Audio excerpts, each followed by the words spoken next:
This is Metal Mike, and in this episode, I welcome back my buddy Rob Wylde from the band Midnite City. We get caught up on their new killer release, In at the Deep End. And of course, we have to do a top 10, and this time it's our favorite metal concert t-shirts, man. It's a fun one. Check it out. Well, Rob, welcome back to the 80's Glam Metalcast, brother. How are you? How you doing, Mike? Doing great, buddy. You got a great new album out, In at the Deep End. How's the reception so far, man? How's things going with it? Oh, it's been amazing, mate. Honestly, it really has. Obviously, this is our fourth album, so we're racking it up now. You know, so it's four albums in sort of 6.5 years. So we're not exactly lazy, but yeah, the reception to this new album's just been off the scale. I mean, the previous three albums have always been, you know, well received and stuff, and we've had great reviews across the board over those albums, but this one seems to have just sort of gone through the roof a little bit more. I don't know whether it's just because it's just so 80s sounding, and we kind of, you know, when we came to the mix of the album, we totally went down that route of making it sound as 80s as possible. So I don't know whether people are, you know, really picking up on that this time around. I don't know, but honestly, I've not seen a bad review yet, so I might be jinxing it, but so far so good. Yeah, I mean, you kind of nailed it when you said it's more 80s than the 80s, because one thing you guys do a great job with, as always, is you honor that late 80s, early 90s sound.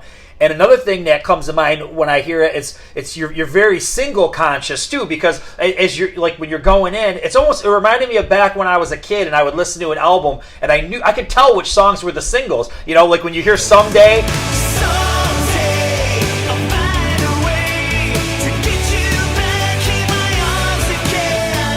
Like that screams like it's the single, and it was the first song you released. And then Hardest Heart to Break was your ballad that you released second. And, you know, as a fan, when you're listening, it's like, oh, that's the single. You know, that you're kind of getting back to that old mindset that we had when we were younger. Yeah, absolutely, mate. I mean, spot on with that. I mean, that's how, you know, the stuff that I grew up on, you know, those albums, you know, where bands did think of that. They thought about, you know, the placement also of where the songs would go on the album, and, you know, that's really important as well. But as a songwriter, I mean, I come from, as you know, Mike, you know, from all the classic, you know, late 80s, early 90s hair metal stuff, and, you know, the Desmond Childs and the Diane Warrens and all that kind of stuff.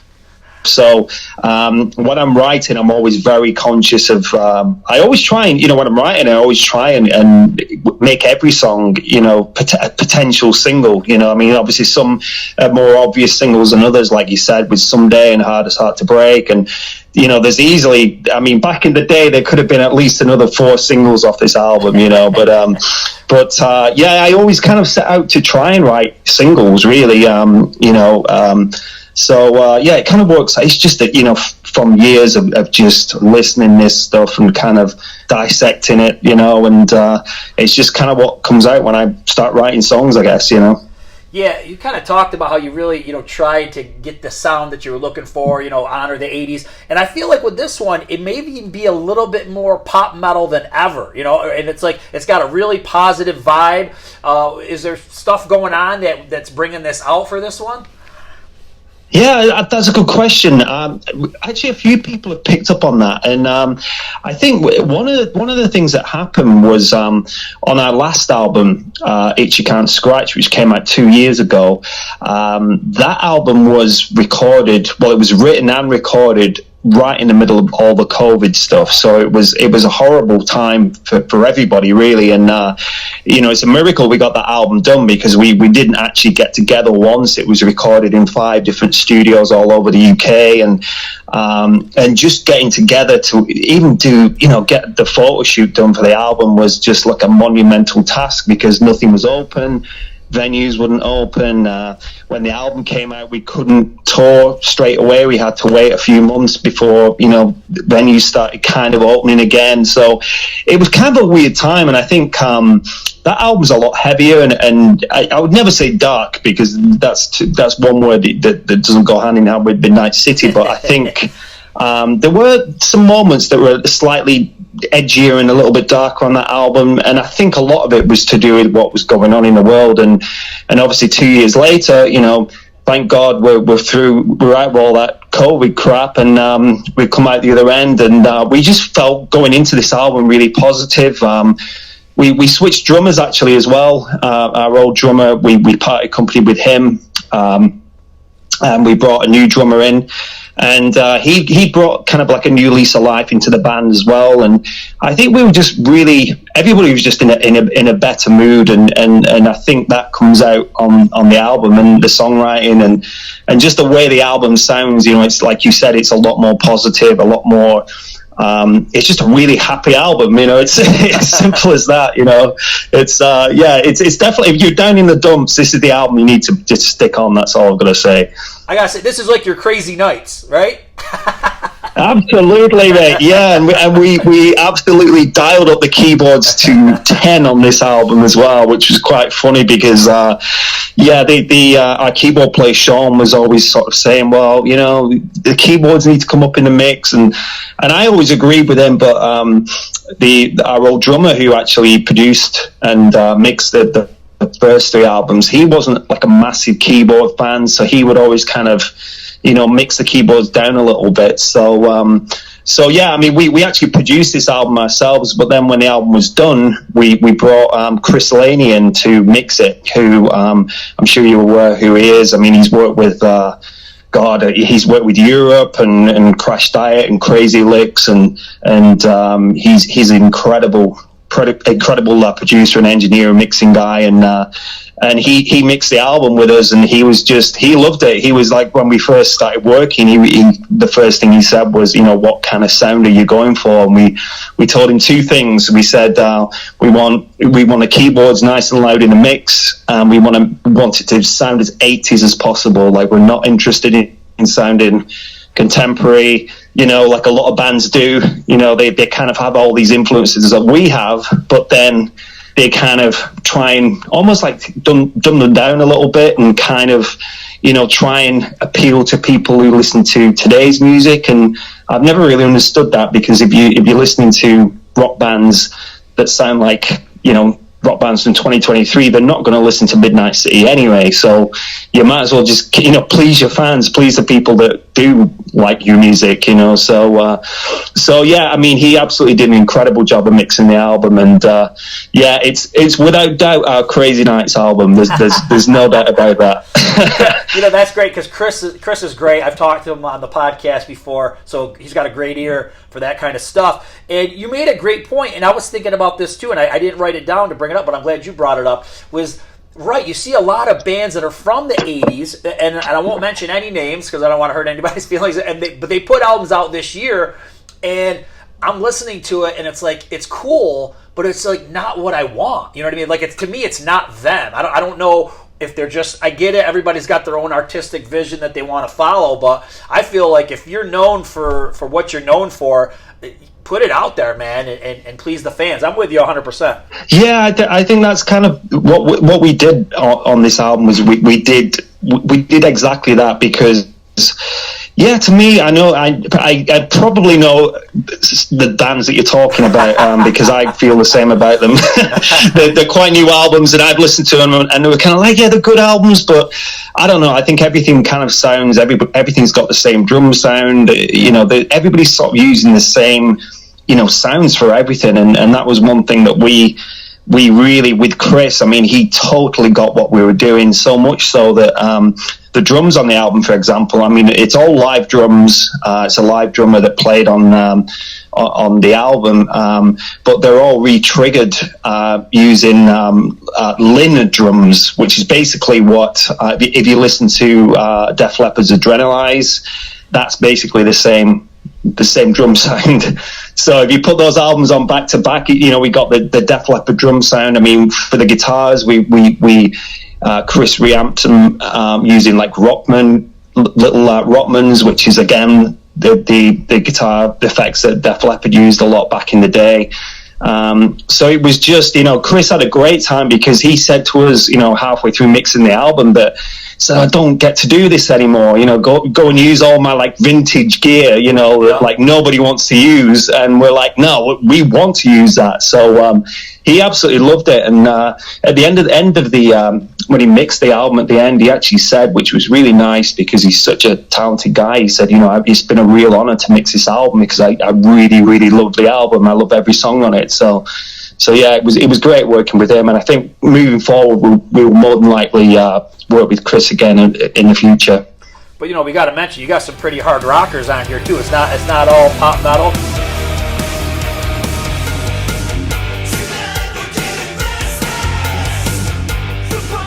You got Raise the Dead, Ready to Go. So you've got some pretty cool hard rocking tunes on here too. Yeah. I mean, you've got to balance it out, because if it was just 10 songs of Someday or whatever, it would get pretty boring. But yeah, we got the kick-ass rock songs, we got the high energy, fun, melodic hair metal stuff, and then we've got the big ballads on there as well. And it's just, like I said, it's everything that kind of, if you grew up in the late 80s and love this kind of stuff, this is everything that you need in an album. So there you go. Awesome. Shameless plug right there.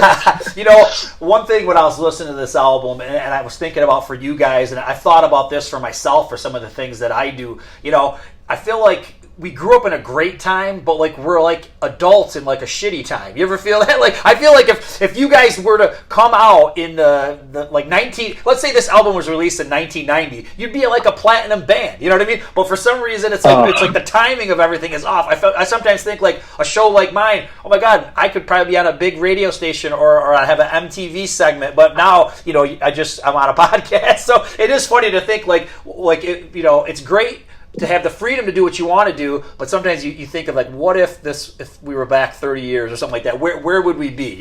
So. Oh, mate, tell me about it. I mean, I think about that all the time. In fact, I try not to think about it because it gets me pretty depressed. But yeah, I mean, it's true. I mean, if a band had released a song like "Hardest Heart to Break" back in 1989, I mean, that would have been on MTV. 10 times a day, and so it's quite cruel to think of where we could have been if we'd all been born a hell of a lot earlier, but it is what it is. I think you just got to kind of make the most of it, and at least, more than anything, we're making the music that we love to create, and we're doing things how we want to do them, and it's kind of, if you love it, great. If you don't like it, then it doesn't matter because we just do what we love to do anyway. So at least we've got the freedom to do whatever we want to do, and for the most part, people really like it. So that's all that matters, really. Yeah, definitely, man. Well, it's a great album. I think everybody needs to check it out. I'll put some links to your videos in my videos description. So yeah, another great one, man. Thanks, Mike. Cheers, bud. Well, every time you come on, I have to pick your brain and have to ask you about a list or something from back in the day. And I thought a perfect one for this one is talking about our 10 favorite hair metal concert t-shirts from back in the day. I think this was such a big part of the scene. It was obviously, we had the videos, we had the music, we had the tours, but man, when you wore that shirt, right, that told people you were a metalhead. You know what I mean? And then when you met people in the mall or you were chasing after girls in the mall and you guys had the band shirts on, that was a good icebreaker for conversation. Did you run into that kind of stuff where you were in England? Oh yeah, definitely, yeah. But I had the opposite reaction. It was more I would wear the shirts and try and not get beat up. So. Right? I would just be getting loads of abuse, but I didn't care anyway. So I would just walk down the street in my very unpopular band shirts, and everyone would just rip the shit out of me, basically. Yeah, you're right. I did have a little bit of that too. It did happen. So why don't you hit me with one, man? How about what's your number 10? What was one of your favorites from back in the day? All right. Well, I've not really got them in a sort of an order of any description, but one of my favorite, I'll just jump in. One of my favorite T-shirts, which a lot of these I still have, a lot of them I don't. This one I don't, but.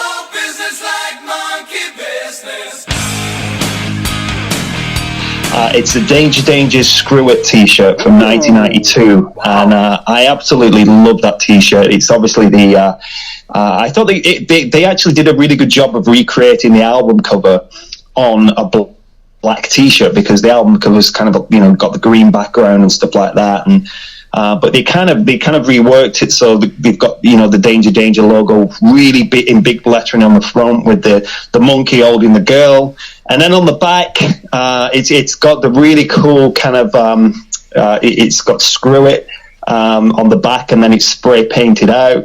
And I absolutely loved that T-shirt. I thought it was so cool, and we kind of nicked that idea, stole the idea from one of the early Midnite City T-shirts, and it was, I think it was on the first album. So our T-shirt had the Midnite City logo on the front, and then on the back it had our tour dates, and it had Summer of Our Lives at the top of it, but over the summer we kind of spray painted it out and we put Tour over the top of it. So instead of Summer of Our Lives, it became sort of Tour of Our Lives. So it was, nice. But it was totally stolen. The idea was totally stolen off the back of the Danger Screw It T-shirt. So, and that one for me was T-shirts that literally, I think it just faded and faded and faded to a point where it was just completely grey, and all the print had come off it. And then I think my mum just went in my room one day and just chucked it in the bin because it was just the thing was falling apart. So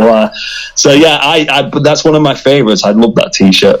You made a great point. So when you wore it so much, or you wore it in a pool or something like that, and it got all faded, that actually made it look cooler. Like, I think the gnarlier they looked, the cooler it was.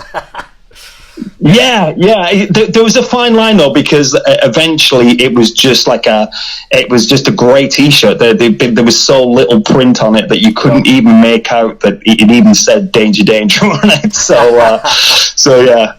That's a great one. Well, my number 10 is probably the most non-hair metal per se one, but it's one that just I always remember, and it's a cool design.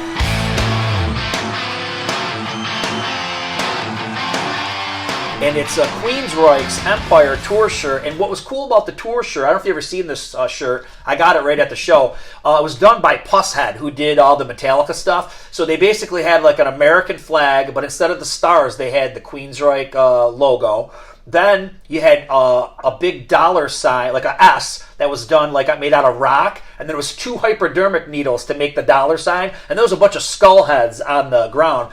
And it was weird because, honestly, I think that was a way cooler design than what they had for Empire, the album. The album was really simplistic. It was really just their symbol with Empire on it. But this drawing that they used for the tour shirt was so cool. I used to love that shirt. I wore it all over the place. So not like as fun as the Danger, but a really cool image that I think they should have used for the album cover.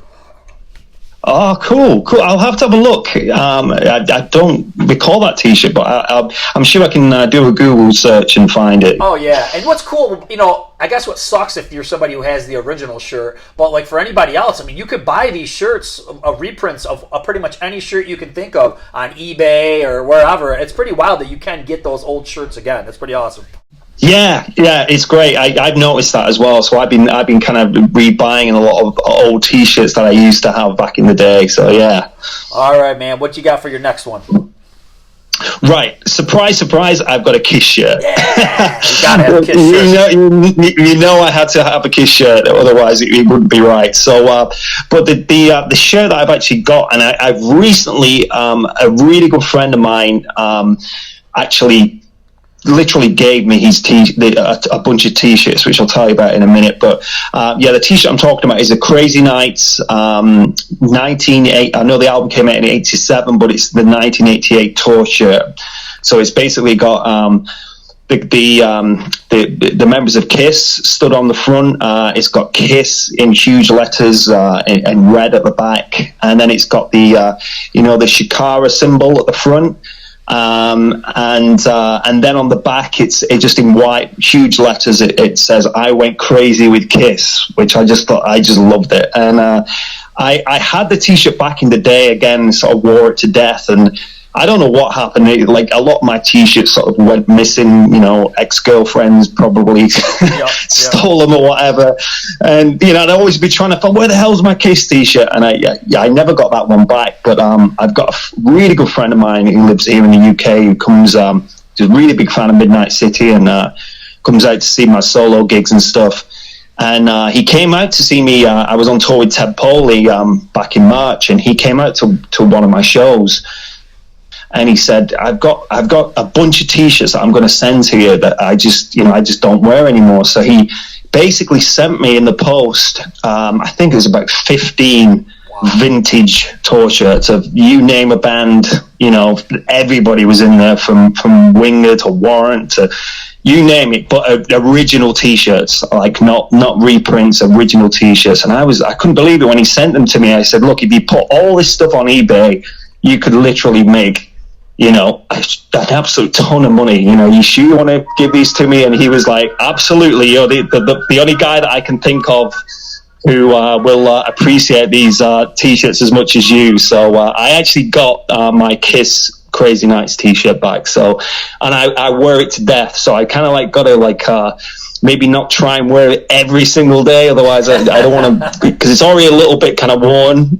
So I kind of try and alternate it, but it's without doubt my favorite tour shirt. Yeah, I'm glad you mentioned that one because I had that one too, and I was going to try to piggyback that one with another Kiss shirt, so I'll just talk about it now. I had that same shirt. I think I wore it in a swimming pool, and it turned almost like brown, and then I remember making it into a tank top. But yeah, that one is so cool, and I think I saw a picture of you. Did you I think you posted a picture of yourself with that shirt on, maybe on Instagram or something. I saw you in that shirt recently, and it brought back memories because I had forgotten about it. I was like, oh my god, that shirt was so cool. Yeah, I went to because Kiss played their final tour over here in June and July. So I went to 2 of the shows, and I wore for one of the shows I wore an Asylum shirt, but the other show, I think it was the show in Birmingham.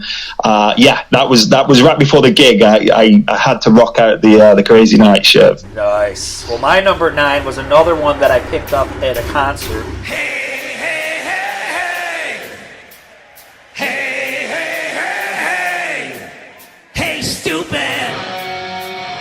I saw him on the Hey Stupid tour, but I think the shirt comes from the Trash Is the World tour, and it's basically like half of the thing is a skull face, and then the other half of it is Alice's face. And he used to wear this shirt a lot on stage, and I think it was maybe just a leftover when I got it, because I saw him on Operation Rock and Roll with Judas Priest and Motorhead and all those guys, so I picked that shirt up at that show, and it was super cool. I enjoyed having it because I was a big Alice Cooper fan. The only thing that I was, and I'll get your take on this, I never really cared for white T-shirts. I always liked black, but this one was white, and it was a pretty cool design. So yeah, that was a fun one. Yeah, I was never into the white either. I had maybe a couple, but yeah, they didn't look right, did they? So I always strayed away from the white T-shirts. But I know exactly the T-shirt you're talking about, because I didn't have that one, but I had I think at the time it was a Trash T-shirt, and he's just sort of stood on the front. I think he's got a whip. Oh yeah, and then on the back it's just trash on the back or whatever. And because I love that. I was never into the 70s Alice Cooper, but those big 80s albums, especially the Trash album, I mean, I loved that era. I thought it was great. So I know that's a really cool shirt. That's a really good one. All right, man. Hit me with your number 8. Come on, man! Get up! Right, so number 8, I'm going in with surprise, here we go. Poison, and this was from the Open Up and Say Our tour, and this one, I don't know if you remember this one. It had, and I've got this one. I've still got this one. I still wear this one quite a lot, and it's got like the wolf on the front. And it's got. I'm actually looking at it right now. On the front, it says basically the wolf. Why there's a wolf on it, I don't know. Right? But the wolf is basically saying at the bottom of the T-shirt, "If you hate Poison, you're wrong." Dead wrong. I don't know where the wolf came from or what the significance of that was, but it's got the Poison logo's huge on the front, and it's got the wolf, and then on the back, which I always thought was really cool, it has Poison, and then in big letters it has security underneath it. Ooh, okay. In big green letters. So I always loved that T-shirt, and And Poison always had great t-shirts, I thought, especially in that kind of, Open Up to Say Our Flesh and Blood era, and I had a shitload of the Poison shirts, but that was always my favorite one. I think it was just because the print was so big on the t-shirt, it fills up the entire t-shirt, and the logo is absolutely ridiculous. It's almost like as big as the Kiss logo on the Crazy Night shirt, but I still have that one. So and I still I'll have to take a picture on and post a picture on Instagram for you, Mike. Yeah, you will, because I don't remember that one. But funny thing about Poison, I bought in a lot of Poison shirts recently, and for some reason, I don't know how it is in the UK, but here in America, a lot of these, I don't know, they're getting licensed and they're ending up in like department stores. I've gotten 2 Poison shirts recently, and I think they're only $8.99. Like, you can't find this shit online that cheap, and they're cool shirts. The first one I got was like almost like it's like a magenta or purple shirt, which is kind of cool, like something different, and it's got like 4 squares of them from the Look What the Cat Dragged In era, and it's got the Poison logo across the middle. Then I got another one that was black, and it had also them from Open Up and Say Ah, and it just says Nothing But a Good Time. But like I said, for $8.99, I mean, every time I see these things, it's like I'm a kid in a candy store. I can't resist. I'm like, I gotta buy this. So I've got a couple new Poison shirts, but like I said, just buying them at department stores. Oh, nice, man. Yeah, I've noticed that when you look online, there's a lot of Poison stuff. I don't know what the deal is, whether they're aware of that, or whether it's kind of they are being officially licensed or not, I don't know. But like you say, and same with eBay, if you go on eBay, and they're all kind of reprints, but there's definitely not a shortage of Poison t-shirts out there, that's for sure. Not at all, man. This one is my last one that's white, and but this one was so cool, man. For my number 8, I'm going with W.a.sp, The Last Command, and I was a big W.a.sp nut when I was a kid. And this one was really cool. It had the cover of The Last Command, and then it had some weird, like, eagle on the back, like, holding an arrow, and it says, "Who Dares Wins," which I think Kiss wanted to use that for an album title, but they never did. But, that was a super cool one. Oh, cool, yeah. Kiss wanted to use that album title for Crazy Nights. Mm-hmm. That was the initial, the working title for Crazy Nights. So, but yeah, that's a cool one. I kind of vaguely remember the t-shirt you're talking about, because W.a.sp are actually, we talked many times before about the hair metal thing not being that big over in the UK, but there were certain bands that were really popular, and for whatever reason, W.a.sp was always a really popular band in the UK. So I knew a bunch of friends that were big W.a.sp fans, and around the Headless Children period. So yeah. So the next one I've got is Winger.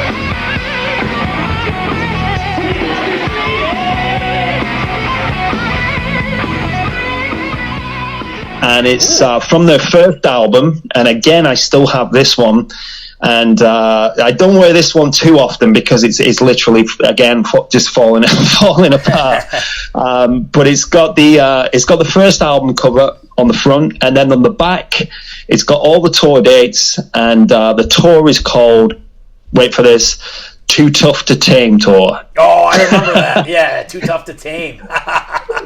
I just love the title. Obviously, it's a line from the song Madeleine off the first album, but I just love the fact that it says Too Tough to Tame tour, like 1989, and it's got all these a ton of tour dates on the back. But I always loved that T-shirt because I was a big loved the first 2 Winger albums, and kind of as soon as it got to like Pull, I was kind of like I kind of like checked out a little bit, and I know they're still releasing music now, but those first 2 albums I absolutely loved, so that one, and that one I still have, and that is an actual an original. I think it might actually be 1988 rather than 89. So but that only makes an appearance every now and then. Otherwise, it literally will fall apart whilst I'm wearing it one of these days. Well, I'm jealous, man. I never had a Winger shirt, and I was just, before you even said Winger, while we were talking, I was thinking, that's one band I never had a shirt of, so I got to get myself a Winger shirt. Yeah, definitely. All right, my number 7, and I totally forgot about this one until somehow it popped into my memory as I was making my list.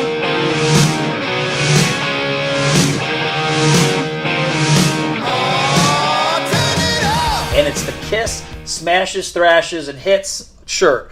And what was so cool about this shirt was it didn't say Smashes, Thrashes, or Hits anywhere on it. It was just the cover design. And the Kiss logo was really cool. I want to say it was silver with like a light blue, details around it. And I just thought that image was really bright. Like the red was really sharp on it. And on the back, which was interesting, is it said Live Tour 89, right? And we all know there was no live tour in 89. So I don't know if they were talking maybe at the time to do a tour for Smashes, or if they knew that maybe they would tour Hot in the Shade in 89. But Hot in the Shade didn't start till 90. But that shirt I always thought was super cool. And I wouldn't mind getting a repo of that one if it's out there. Yeah, I've seen that one somewhere recently, and because the thing that got me was, like you said, but the back print about the live tour 1989, which makes it really interesting, because I'm presuming that would have been maybe on the back of planning shows, on the back of doing some shows to promote Smashes, Thrashes, and Hits, rather than Hot in the Shade, which Hot in the Shade didn't come out until it was sort of like late 89, wasn't it? So. But I think that was all around the time when Paul and Gene weren't getting on very well, and that's when Paul went off and did his solo tour. So maybe there was some trouble brewing in the camps at that point. Maybe, I don't know.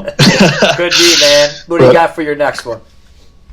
Right, so next one I've got, and this is quite apt because I'm actually about to, literally in 2 days' time, I'm about to go on tour with Mike Tramp. He's coming over. Doing his Songs of White Lion tour. Him and a guitar player, they're doing all the old White Lion songs, and I'm just on my own doing my solo acoustic thing. So I've got a bunch of dates coming up starting in a couple of days. So with that in mind, I've got my White Lion vintage 1989 Big Game tour. You're probably sensing a theme here. They're all literally within about 3 years of each other, but this again is a totally original t-shirt that I got in 1989 when I was like 12 years old. And what's really funny, it's kind of got the White Lion logo on the front, obviously, which I always thought they had a really cool logo. I thought all the logos, they have one of the best logos, and it's got the White Lion on the front, obviously, and then on the back it's just got Big Game in massive red letters, and it's got all the tour dates. And what's funny was a couple of years ago, I think it was like 2019, it was right before COVID, Mike was over, and I was playing some shows with him again when he was over here like 4 years ago. And on the last night that I was with him, I rocked up in my White Lion Big Game shirt, and he absolutely loved the fact that he kept coming up to me and kind of feeling the t-shirt, as in, you could see all the holes in it and stuff, and he was just really, really impressed that it was a proper official t-shirt from 1989. So I think one of these dates I'm going to do with him, I think I'm going to wear it on stage. So just to kind of tip the hat to Mike and White Lion. Oh, that's awesome, man.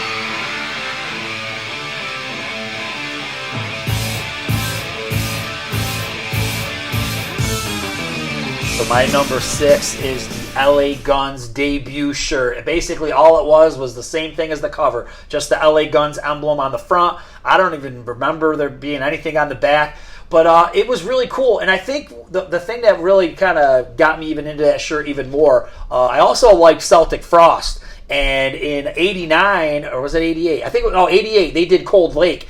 And during that tour, and a lot of the stuff that followed, Tom Gabriel Warrior wore a shirt of LA Guns on the live show. So I always thought that was pretty cool, that like a thrash guy was trying to go glam, and he was wearing the shirt of LA Guns. And I remember that shirt at one point, I remember cutting it. We always do weird shit with these shirts, and I think I cut some of it off, and who knows why, but that was total 80s thing to do. But yeah, I always thought that was a cool shirt. It's a bold, in-your-face design with the skull and the guns, but yeah, great shirt. That's a great one. Funnily enough, I'm going to. It's not the same shirt, but I'm going to go with an LA Guns one next as well. But funny you should say about the guy from Celtic Frost wearing it. I remember years ago. I think it was like I was never really into Iron Maiden or anything like that, but I remember seeing they put out like a home video back in the late 80s, and I think it was filmed at the Birmingham NEC or something. I think it was called Made in England or something like that. And it's on YouTube, a pro shot concert. And for that concert, the drummer, Nico McBrain, I think it's called, something like that. He's wearing that LA Guns shirt with the awesome. With the shield on. Yeah, so that was another kind of. And I remember as a kid thinking, because I was kind of like, well, if you like your glam stuff, you can't like your thrash stuff and your heavy stuff. And I was kind of almost a little bit annoyed that like a guy from Iron Maiden was wearing an LA Guns t-shirt, almost like it wasn't allowed, right. Because you kind of like almost like cross-pollinated the styles or whatever, But anyway, yeah. So my shirt is also an LA Guns one, but I went for the Sex, Booze, and Tattoos t-shirt. Ooh, okay. Which came out. That was still from the first album. You can definitely. I don't have it anymore, but you can definitely Google search it, and it's kind of got the skull kind of logo with the guns crossed. Really cool, really cool design on the front, and then on the back, it's got Sex, Booze, and Tattoos. I think it's 1988. I think it was just a really cool T-shirt. I used to wear that one a lot when I was when I was what I was talking about earlier, walking down the street and getting abuse from everybody. Yep. That was often the T-shirt that I would get abuse for some reason. So, which was actually one of the more tougher looking T-shirts that I wore. But people seem to have a problem with the Sex, Booze, and Tattoos on the back, including my mum and dad, who weren't too keen about me wearing it outside the house. But who cares, Yep. Yeah, I got one of those coming too, but not. Yeah, well, this one is a pure. Actually, this one's a weird one. Did anybody ever have one of those baseball jersey shirts? So basically, what you got is a white body part with the black sleeves, and was a little bit longer.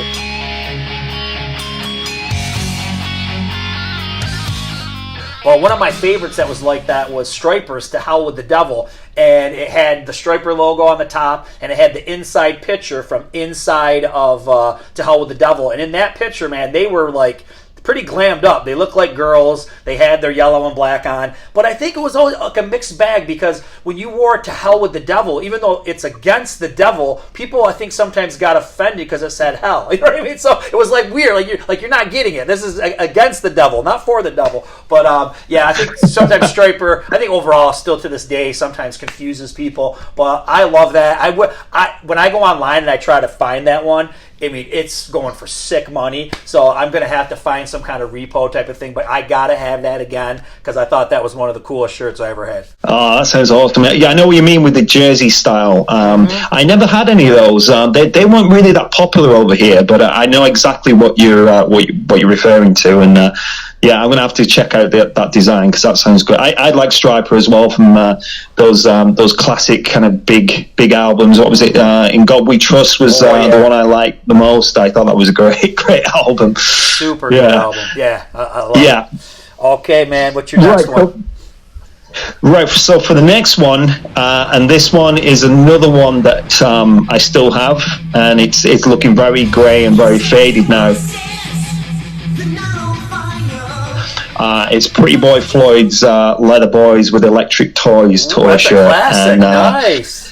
I don't know where the hell I got that back in the day, because Pretty Boy Floyd definitely weren't big over here. I think I got it from some sort of like mail order place back in the late 80s, early 90s, and it's basically it's got the album cover on the front, which is just such an iconic album cover. The cool thing on the back, which I always thought was a little bit different, rather than having the tour dates and maybe the album title, if you turn I'm thinking about the vinyl now, but if you turn the vinyl over, on the back it's got the four kind of pictures of the individual band members, with kind of like Steve Summers and Crash and all the rest of it, and on the back it's got the four pictures of the four band members. So they almost kind of look like almost like Polaroids on the back. Yep. With their names over the top, just in case you needed to be reminded what the band members were called. So Crash, Vinny, and I used to love that, and I used to get no end of trouble from my dad, who would always be questioning me, whether they were women or whether they were men, and why do they look like this, and I keep confused the hell out of my dad with this T-shirt, but I still have it. It's kind of it shrunk a lot, so it's a lot of these T-shirts seem to be finding my way into my girlfriend's wardrobe. I've noticed recently. Well, I was going to say, God bless you. It's a cool shirt, man. It's really cool. I was going to say, God bless you if you could still fit in stuff from back then, because I don't know about you, I've definitely increased a few sizes since my youth. So I can fit into most. 9 out of 10 of them I can still fit into, but there's a couple that are just ridiculously small. So they kind of but I can't part with them because they're just such cool T-shirts. So, but yeah, that's a really, really, like I said, I have no idea where I got that one from back in the day. Yeah, that was a really cool, it's still really cool looking T-shirt. Yeah, that's super rare for sure.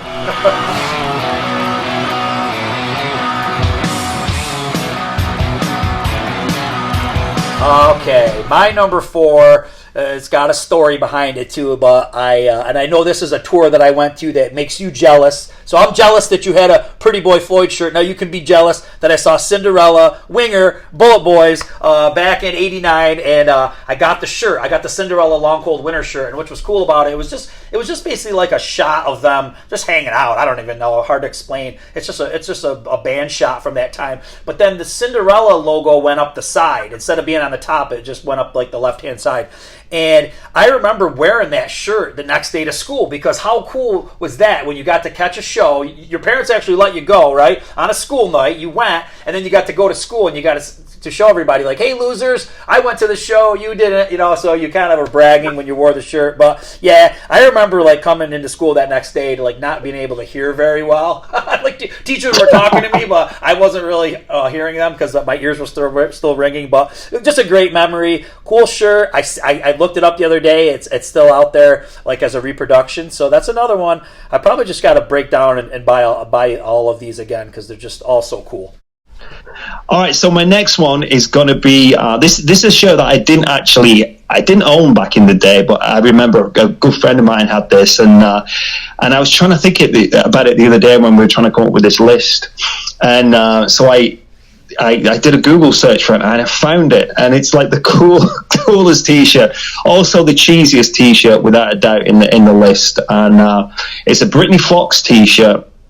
And it's from the first album, and basically on the front it's got because this is kind of all around the song Girl School, so it's got the Britney Fox logo at the top, and it's got this girl, I guess she's a schoolgirl with a load of books, and she's kind of like throwing the books away, and then on the bottom of the T-shirt, which is hilarious, it says breaking all the rules, and nice. The word all is underlined. Yep. And then even better, you turn it over, and on the back of the T-shirt, there's a chalkboard, and on the chalkboard is typed, "You're staying after school." Oh, nice! That's awesome. I don't remember that one. Awesome. I vividly remember my friend having it, and I always wanted it.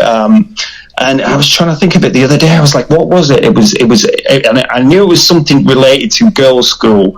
So I just typed in Britney Fox Girls' School 88 T-shirt, and there it is. And it's just so cheesy, the breaking all the rules on the front, yep. And the chalkboard on the back. But the whole thing's like quite clever, to tie in with the song Girls' School and what was going on. And I always love Britney Fox as well. So there you go. That sounds good. I'll have to Google that one. I know there's one I've been eyeing that's pretty cheesy as well. It says Britney Fox on the top.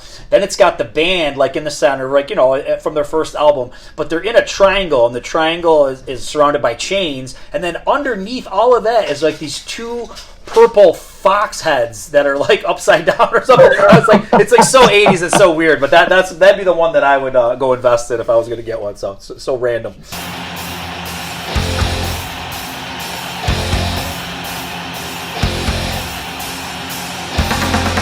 But Oh, great. For number 3, I got W.a.sp again. Like I said, I was huge into W.a.sp when I was a kid.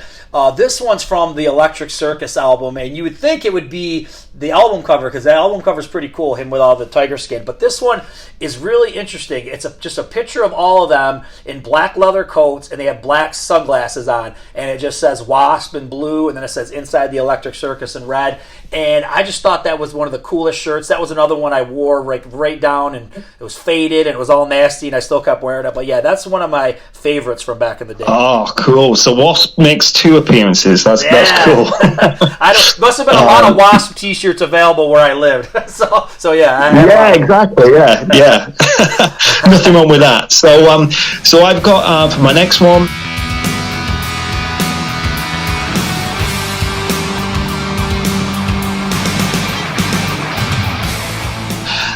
And it's a Rat t-shirt, and it's from the Reach for the Sky tour. And it's again, if you Google this is a really cool t-shirt.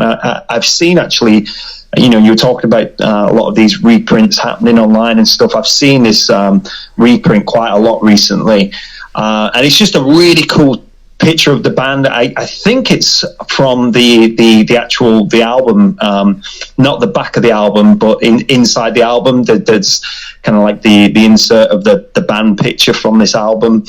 And that's basically the shot on the front of the t-shirt. Rats in huge red letters at the back, and then on the back it's got City to City, and it's got all the tour dates from the Reach for the Sky tour. But I didn't have that one, but that was one of the t-shirts I always wanted back in the day, and I'm definitely going to be buying it because I've seen it all over the place recently. So I'm going to be buying that one. Well, I completely forgot about this shirt. I did have this shirt. As soon as you said rat, and like a light bulb went off in my head. Yes, it was a giant red logo. It's the band from Reach for the Sky.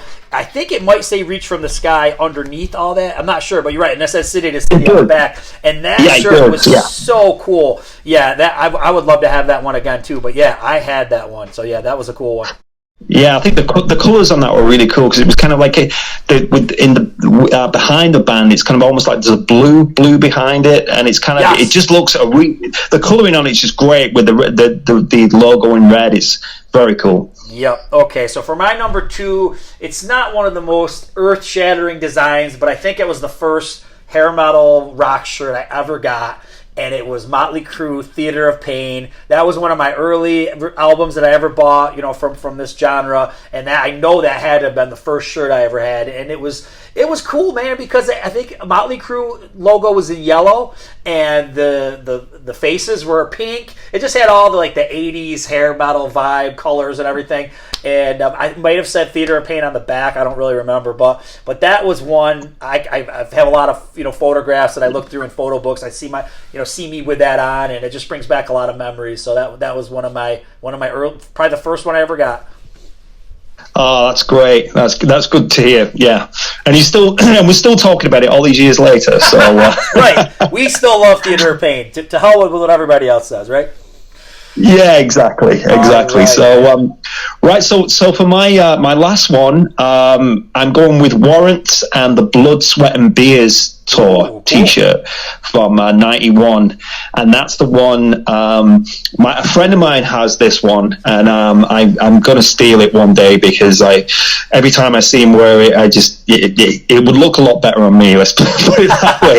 And I think from what I remember, it's got the Warrant logo at the top, and it's got like a cartoon of a girl kind of holding a teddy bear, and she's kind of all kind of cherry pied up and stuff. So it's very, it's your typical sexist hair metal t-shirt. I don't think you get away with putting a t-shirt out like that these days. But she's on the front, and then it's got the Blood, Sweat and Beers tour dates on the back, and that was one of those tours that I so wish I'd have been at that tour with Warrant and Trickster and Firehouse, and obviously I watched the pay-per-view. You can actually get that everywhere on DVD now, the whole thing, and obviously watch the whole concert on YouTube as well. And but I'm a massive Warrant fan, as you know, and I just love the fact that it's just so just so hair metal, you know, and it's kind of almost along the lines of kind of how Motley Crue t-shirts were back in the day, you know, a little bit kind of a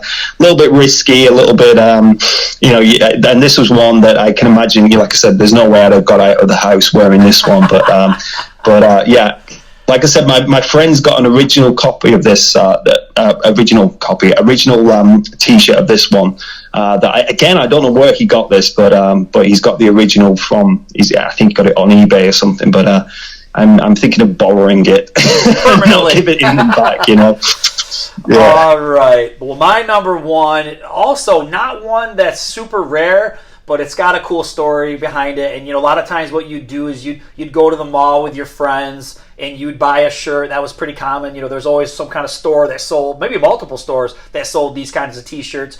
And you'd kind of come home buying one without getting mom and dad's permission.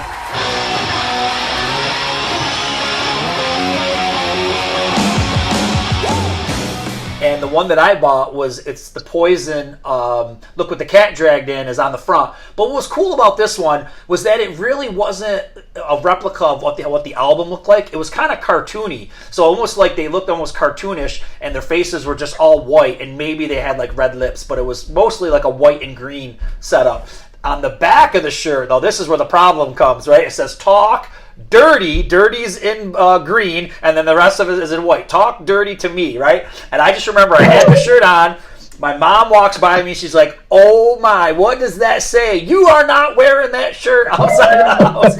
And you know, it's hilarious now because when you think about it, I mean, the stuff that people say and do today, dirty is nothing. But at the time, in 1987.